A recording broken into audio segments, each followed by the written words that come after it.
পিতাহু হমস্য জগত মাতা ধাতা পিতামহ বেদ্যং পবিত্রং অঙ্কারিক সমাজজুরে বচন গতি ভর্তা প্রভু সাক্ষী নিবাস শরণং শ্রীদম প্রভব প্রলয় স্থানম নিধনম বিজয়ম। অর্থাৎ জগৎবাসী পিতা আমি, মাতা আমি, বিধাতা আমি, পবিত্র ওঙ্কার আমি, দীক্ষাম যজুর্বেদ অথর্ববেদ আমি। আমার ছাড়া তোমাদের গতি নাই। আমি তোমাদের প্রভু। তুমি ভাবছো আমি 2 নম্বরই করেছি এবং এদিক ওদিক ঘুষ দিয়ে পাপ মুক্ত গেলাম না, আমি সাক্ষী আছি, তার শাস্তি কিন্তু আমি তোমাকে দেবই। তখন আমার নাম হবে যমরাজ।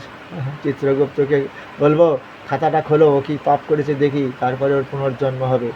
কারণ ওই যে বললাম আত্মা পেতলোক থেকে পিতৃলোকে যাবে, তারপরে যমলোকে যেতে হবে। 7টা অর্জুন পিণ্ড খেয়ে তুমি কত দূর যাবে আত্মা? ওই যে 7 বাসরে পিতা গীতা শ্রবণ করে আমরা গীতা পড়ি, যখন শ্রাদ্ধ হয় কারোর, তখন তাই বলি তো আমি যে হাত বাসরে পিতা গীতা শ্রবণ করে পেতলোক থেকে পিতৃলোকে গমন করে পুত্রকানকে আশীর্বাদ করিতে করিতে। তাহলে পিতৃলোকে পর আছে যমলোক। তাহলে পিতৃনাম যমচাস্মি যমসং যমতম।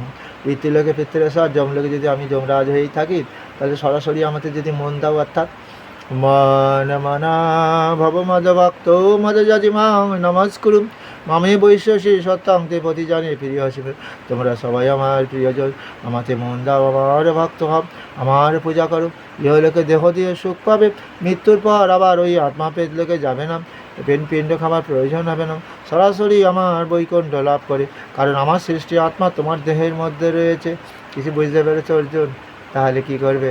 আমাকে মন দিতে হবে, মানে আমার গীতা জ্ঞানের কথা শুনতে হবে, গীতা শ্রবণ করতে হবে, পাঠ করতে হবে। আমি বলেছিলাম না, যদি তোমরা অধিকে পাপাকারী হও, অপিচে দোষী পাবে বা সর্বে পাপকৃতম সর্বাং জ্ঞান পলবে নৈবা বিজিনং শান্ত ঋষসী। যদি তোমরা অধিক পাপাকারী হও, আমার গীতামৃত পান করো, গীতামৃত পান করে দেহ পাপ মুক্ত করো। ওয়েস্ট বেঙ্গলে হয় মরা বাড়িতে গীতা ভাটায়, যে লোকটা মরে গেছে সে কি গীতা শুনছে, তার কি কোনো কাজে লাগছে?